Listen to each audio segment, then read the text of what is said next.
ಒಂದು ವಿಶೇಷತೆ ಅಂತ ಹೇಳಿದ್ರೆ ಈ ರೂಪೇಶ್ನಲ್ಲಿ ಇರ್ತಕ್ಕಂಥ ಕೆಲವು ಗುಣಗಳನ್ನ ಬೇರೆಯವರೆಲ್ಲರೂ ಕೂಡ ನೋಡಿ ಅನುಕರಣೆ ಮಾಡಬೇಕಾಗಿರ್ತಕ್ಕಂಥ ಗುಣಗಳನ್ನು ಹೊಂದಿದ್ದಾನೆ. ಕಾರಣ ಏನು ಅಂತಂದ್ರೆ ಅವನು ಕೃಷ್ಣಯ್ಯನವ್ರ ಮಗ ಆಗಿದ್ರಿಂದ. ಕೃಷ್ಣಯ್ಯ ಅವನೊಂದು ಬಹುಶಃ ಗುಡುಕ ಮತ್ಸರ ಇರಬಾರ್ದು, ಅಂತಹ ಒಂದು ವಿಶಿಷ್ಟವಾದಂಥ ರಾಜಕಾರಣಿನ ಅವನ ಅಧಿಕಾರದಲ್ಲಿ ಇಲ್ಲೇ ಇರಬಹುದಾಯ್ತು. ಆದರೂ ಕೂಡ ಈ ಊರಿನ ಸಾರ್ವಜನಿಕ ಅಭಿವೃದ್ಧಿನಲ್ಲಿ ಎಷ್ಟು ಕ್ರಿಯಾಶೀಲವಾಗಿ ಜೊತೆಗೂಡಿ ಕೆಲಸ ಮಾಡ್ತಿದ್ದ ಅಂತ ಹೇಳಿದ್ರೆ ಅವರೆಲ್ಲ ಮಾರ್ಗದರ್ಶನವನ್ನು ನೀಡುವಂಥ ಕೆಲಸವನ್ನು ಮಾಡಿ ಊರಿಗೆ ಆಗಬೇಕು, ಈಗ ಬರಬೇಕು, ಈ ರೀತಿಯಾಗಿ ಆಗಬೇಕು ಅಂತಕ್ಕಂಥದ್ರ ಬಗ್ಗೆ ಹೆಚ್ಚು ಆಸಕ್ತಿ ವಹಿಸ್ತಾ ಇದ್ರು.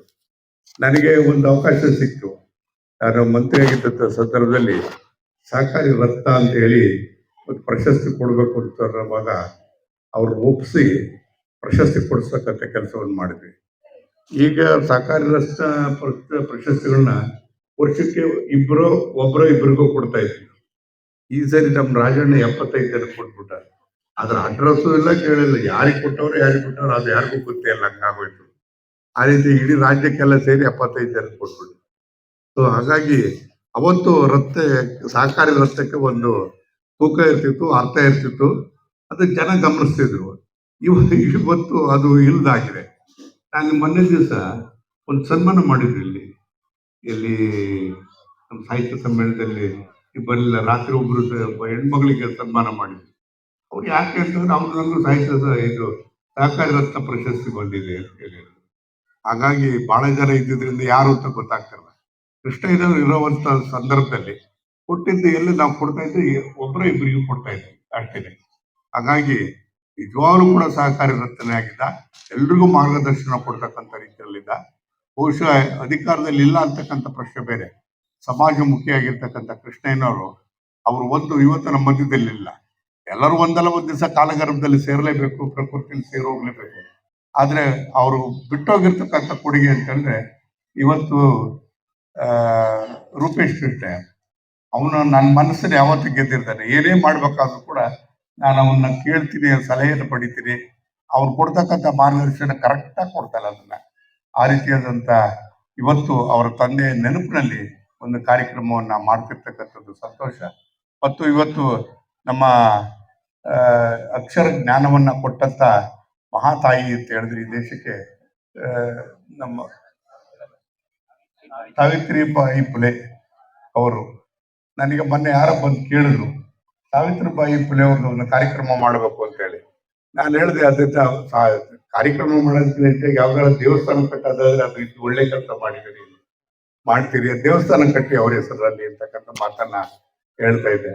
ಬಹುಶಃ ಇವತ್ತು ಈ ದೇಶಕ್ಕೆ ಒಂದು ಶಿಕ್ಷಣಕ್ಕೆ ತಾಯಿ ಅನ್ನಿಸ್ಕೊಂಡಿರ್ತಕ್ಕಂಥ ಸಾವಿತ್ರಿ ಫುಲೆ ಅವರ ಜನ್ಮದಿನ ಇವತ್ತು ಅಂತರೂ ಕೂಡ ಇವತ್ತು ಗೊತ್ತಾಗಿ ಬಹಳ ಸಂತೋಷ ಆಗ್ತಕ್ಕಂಥ ಮಾತನ್ನ ಹೇಳಿ ನಾನು ಹೆಚ್ಚು ಮಾತಾಡಕ್ ಹೋಗಲ್ಲ. ನಾನು ಸಭೆಗೆ ಹೋಗ್ಬೇಕು, ಅಲ್ಲಿ ಮೀಟಿಂಗ್ ಇದೆ, ಅದಕ್ಕೋಸ್ಕರ ತಮ್ಮೆಲ್ಲರ ಕ್ಷಮಾಪಣೆಯನ್ನು ಯಾಚಿಸಿ ನನ್ನ ಮಾತನ್ನು ಮುಗಿಸ್ತೇನೆ.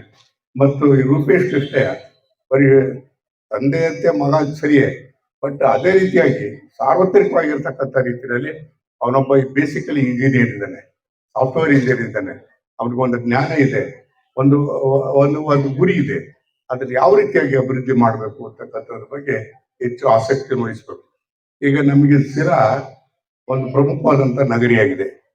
ನಮ್ಮ ಒಂದು ಅದೃಷ್ಟ ಅಂತ ಹೇಳಿದ್ರೆ ಇಲ್ಲಿ ಬೆಂಗಳೂರು, ಮುಂಬೈ ಕಾರಿಡಾರಲ್ಲೂ ಕೂಡ ನಮ್ಮ ಸಿರಾ ಬರ್ತದೆ, ಮತ್ತು ಚೆನ್ನೈ ಬೆಂಗಳೂರು ಕಾರಿಡಾರಲ್ಲೂ ಕೂಡ ನಮ್ಮ ಜಾಗ ಬರ್ತದೆ. ಅಪ್ ಟು ಚಿತ್ರದುರ್ಗ ಕೂಡ ನಾವು ಇರೋವರೆಗೂ ಅದನ್ನ ಎಕ್ಸ್ಟೆಂಡ್ ಮಾಡಿದ್ವಿ. ಬಹುಶಃ ಎಷ್ಟು ಇಂಡಸ್ಟ್ರಿಗಳು ಬರ್ತಾ ಇದೆ ಅಂದ್ರೆ ಸುಮಾರು ಕಳ್ಳಂಬೆಳ್ಳದ ಏರಿಯಾದಲ್ಲಿ ಎಲ್ದಬಾಗಿಯವರೆಗೂ 9,500 ಎಕರೆ ಭೂಮಿ ಅಕ್ವೈರ್ ಆಗಿದೆ.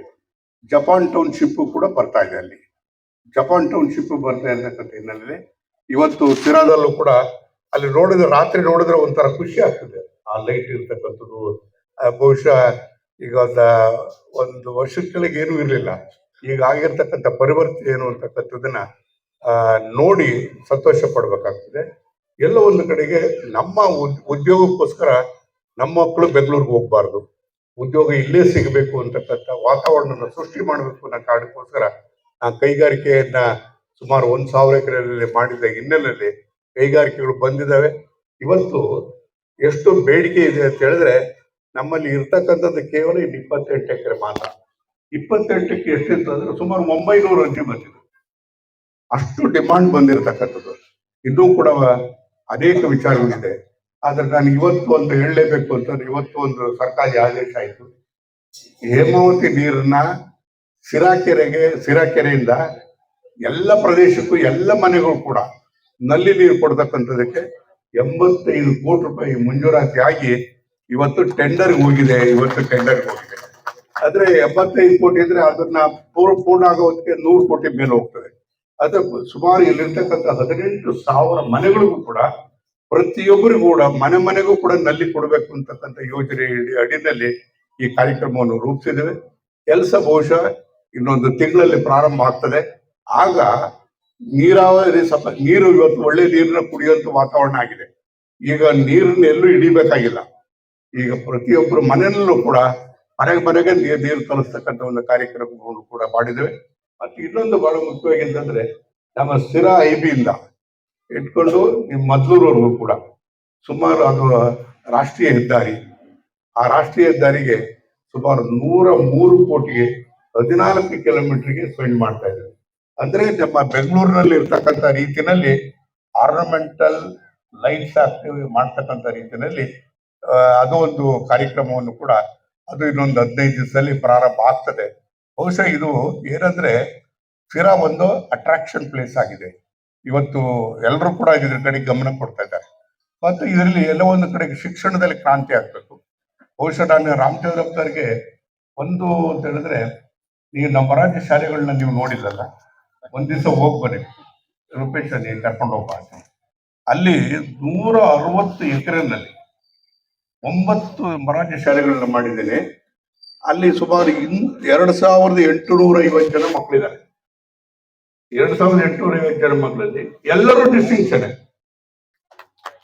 1000 ಜನಕ್ಕೂ ಹೆಚ್ಚು ಡಿಸ್ಟಿಂಕ್ಷನ್ ಪಾಸ್ ಆಗಿರ್ತಕ್ಕಂಥ ಎಲ್ಲ ಜಾತಿ ವರ್ಗದವರು, ಎಲ್ಲಾ ಜಾತಿ ವರ್ಗದಲ್ಲೂ ಕೂಡ ಇರ್ತಕ್ಕಂಥ ಸ್ಕೂಲ್ಗಳು ಮಾಡಿದ್ದೀನಿ. ಅಲ್ಲೊಂದು ಯೂನಿವರ್ಸಿಟಿ, ಅಲ್ಲೊಂದು 25 ಎಕರೆ ಕೊಟ್ಟು ಯೂನಿವರ್ಸಿಟಿ ಕೂಡ ನಾನು ಹೈಯರ್ ಎಜುಕೇಶನ್ ಮಿನಿಸ್ಟರ್ ಒಂದು 10 ಕೋಟಿ ರೂಪಾಯಿ ಹಾಕಿ ಅದನ್ನು ಕೂಡ ಕಟ್ಟಿದ್ದೇನೆ. ಇಲ್ಲಿ MA MSc MCom ಎಲ್ಲದೂ ಕೂಡ ಇಲ್ಲಿ ಟೀಚ್ ಆಗ್ತಾ ಇದೆ. ಬಟ್ ಏನಂದ್ರೆ ಬಸ್ಸಿನ ಸಂಪರ್ಕ ಇಲ್ಲದೆ ಇರೋದ್ರಿಂದ ಹೆಚ್ಚು ಜನ ಬರ್ತಾ ಇಲ್ಲ ಅಂತಕ್ಕಂಥದ್ದು. ಅದಕ್ಕೆ ನಾವೇನ್ ಮಾಡಿದೀನಿ ಅಂದ್ರೆ, ಅದೇ ಮೀಟಿಂಗ್ ಇರ್ತಕ್ಕಂಥದ್ದು, ರಾಷ್ಟ್ರೀಯ ಹೆದ್ದಾರಿಯಿಂದ ಮೊರಾರ್ಜಿ ಶಾಲೆಗಳಿಗೆ 100 ಫೀಟ್ಗಳನ್ನ 100 ಫೀಟ್ ರೋಡ್ ಅನ್ನ ಮಾಡ್ತಾ ಇದ್ದೀನಿ. ಈಗ 100 ಫೀಟ್ ರೋಡ್ ಅನ್ನ ಮಾಡ್ತಾ ಇರ್ತಕ್ಕಂಥದ್ದು ಆಜು ಬಾಜಲ್ಲಿ ಇರ್ತಕ್ಕಂಥದಕ್ಕೆ ನಮ್ಮ ಇಲ್ಲಿ ಕೇಂದ್ರ ಪ್ರಾರಂಭ ಮಾಡ್ತೀವಿ ಅಂತ ಬಂದಿರ್ತಕ್ಕಂಥದ್ದು ಅಂದ್ರೆ ವೊಕೇಶನಲ್ ಕೋರ್ಸ್ ನ ರೀಜನಲ್ ಆಫೀಸ್ ಮಾಡೋದಕ್ಕೆ 3 ಎಕರೆ ಜಾಗ ಇದೆ. ಇವತ್ತು ತೀರ್ಮಾನ ಮಾಡ್ತಿದ್ವಿ, 3 ಎಕರೆ ಜಾಗ ಕೊಡ್ತಾ ಇದ್ದೀವಿ. ರೀಜನಲ್ ಆಫೀಸ್ ಕೂಡ ಬರ್ತಾ ಇದೆ. ಅದ್ರ ಜೊತೆಯಲ್ಲಿ ಬೇರೆ ಬೇರೆ ಇವತ್ತು ಧರ್ಮಸ್ಥಳದವರು ಕೂಡ ರೂಟ್ ಸೆಟ್ ನ ಒಂದು ಕೇಂದ್ರ ಮಾಡ್ತೀವಿ ಅಂತ ಹೇಳಿದ್ರೆ ಅವ್ರಿಗೆ 2 ಎಕರೆ ಕೊಡ್ತಾ ಇದೆ. ಈ ರೀತಿಯಾಗಿ ಒಂದು ಪ್ರಮುಖವಾಗಿರ್ತಕ್ಕಂಥ ಅಟ್ರಾಕ್ಷನ್ಸ್ ಇರ್ತಕ್ಕಂಥ ರೀತಿಯಲ್ಲಿ ಜನರಿಗೆ ಸಹಾಯ ಆಗ್ತಕ್ಕಂಥ ಉದ್ಯೋಗದ ಕೌಶಲ್ಯವನ್ನು ಮೂಡಿಸ್ತಕ್ಕಂಥ ರೀತಿಯಲ್ಲಿ ಅನೇಕ ಕಾರ್ಯಕ್ರಮಗಳನ್ನ ರೂಪಿಸಿದ್ದಾರೆ. ಆ ಕಾರ್ಯಕ್ರಮಗಳು ಒಂದೊಂದು ಯಶಸ್ವಿ ಆಗಬೇಕಾದಾಗ ನಾನು ಒಬ್ಬನೇ ಮಾನಿಟರ್ ಮಾಡೋಕ್ಕಾಗಲ್ಲ. ಇವತ್ತು ನಾನು ಎಂದೂ ಹೇಳಿರಲಿಲ್ಲ, ಇವತ್ತು ಹೇಳಿದ್ದೀನಿ. ಅದನ್ನ ನಿಮ್ಮಂತರ ಗಮನದಲ್ಲಿ ಇಟ್ಕೊಂಡು ಹೇಗೆ ಮುಂದುವರಿಸಬೇಕು ಅಂತಕ್ಕಂಥದ್ದನ್ನ ಸೂಪರ್ವೈಸ್ ಮಾಡ್ತಕ್ಕಂಥ ಮಟ್ಟಿಗೆ ಹೋದಾಗ ಎಲ್ಲ ಒಂದು ಕಡೆಗೆ ಕೃಷ್ಣಯ್ಯನವರ ಆಸೆ ಏನು ಅಂತಕ್ಕಂಥದ್ದನ್ನ ಮಗನಾಗಿ ಇವತ್ತು ಪೂರೈಸೋಕೆ ಸಾಧ್ಯ ಆಗ್ತದೆ ಅಂತಕ್ಕಂಥ ಮಾತನ್ನ ಹೇಳಿ ಇವತ್ತು ನಿಮ್ಮೆಲ್ಲರೂ ಕೂಡ ಶುಭವನ್ನು ಕೋರಿ ನನ್ನ ಮಾತು ಮುಗಿಸಿ ನಮಸ್ಕಾರ.